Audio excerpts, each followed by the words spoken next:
motor yang melintas di atas peristirahatan Sudirman seolah tengah membangunkan anggota pasukan dari tidurnya.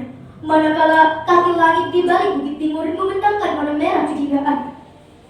Mereka telah berdiri menunggu perintah dari Sudirman. Kain penutup tandu tersikat.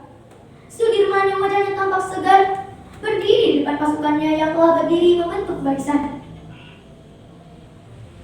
Saudara sebangsa dan seperjuangan, kita akan lanjutkan perjalanan ke arah timur, bukan untuk mati, melainkan menyosong matahari kemenangan yang akan segera terbit. Di rumah warga petani, Sudirman memerintahkan pasukannya untuk mempersiapkan peralatan stasiun radio. Stasiun radio sudah siap digunakan, Pak D. Terima kasih, Keser. Sudirman berdiri di depan mic, menggemakan pada dunia. Bukalah telinga, buka mata. Indonesia masih ada. Kepada Perserikatan Bangsa-Bangsa, kami berharap agar segera mendesak pemerintah Hindia Belanda untuk mengakui kedaulatan Republik Indonesia. Menyaksikan kecantikan dan keberanian Sudirman di mata dunia, anggota pasukan merasa bangga dan mereka berbisik dalam hati. Di balik raganya yang lemah, Pak D menyimpan jiwanya yang perkasa. Keesokan harinya, Sudirman dan pasukannya kembali bergerak menuju Wonosari. Kapten Baja! Heru Kesar memecah suasana. Silakan Kapten gantikan aku sebagai ujung tombak. Aku akan ikut mengambil tandu. Seluruh anggota sudah nampak kepayahan. Siap, laksanakan. Bapak Letnan, bagaimana denganku? Kapten Capla sebaiknya membantu Kapten Baja mencari jalan yang lebih mudah dan cepat untuk sampai di Wonosari. Siap, laksanakan.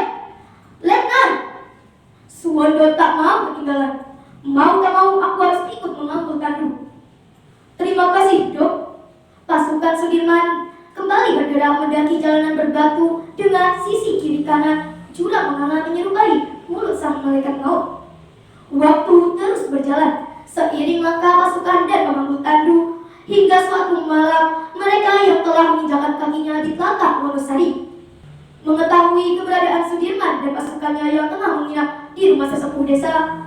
Tanpa sepengetahuan Sudirman dan pasukannya, salah seorang di antara penduduk meninggalkan desa. Pada keesokan harinya, ia pergi menuju gedung agung di mana Belanda tengah duduk sombong di atas kursi kekuasaannya. Sesudah sehari dua malam, Sudirman dan pasukannya melanjutkan bergerilya. Namun, selagi beristirahat di tepian hutan, Sudirman yang duduk di dalam tandu menyaksikan barisan pesawat-pesawat tengah menghujani parasut-parasut dari angkasa. Jangan tembak, kita bisa mati sia-sia. Apa yang harus kita lakukan, Pak D? Sembunyi ke dalam hutan.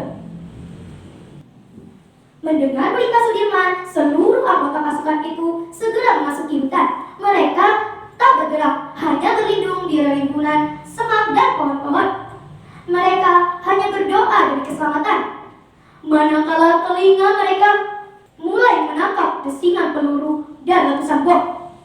Hari berangkat sore, Sudirman yang tak lagi mendengar desingan peluru dan letusan bom keluar dari dalam tanduk. Sebaiknya kita jangan bergerak dulu. Kita tunggu sampai keadaan benar-benar aman. Siap, Pak D. Bersama matahari yang berpulang ke sarangnya, Sudirman memasuki tandu. Tak seperti pasukannya yang telah tertidur, Sudirman masih berjaga mengerahkan akal budinya, merencanakan perjalanan rahasia menuju tlatah Kediri yang masih jauh dari jangkauan kakinya. Nah, dari cerita kepahlawanan Jenderal Sudirman, kita dapat petik pelajaran bahwa kita harus memiliki jiwa pemberani dan rela berkorban. Dan kita sebagai pemuda bangsa haruslah meneruskan semangat juang beliau di segala bidang demi majunya bangsa dan negara Indonesia. Sekian cerita dari saya. Wassalamualaikum warahmatullahi wabarakatuh.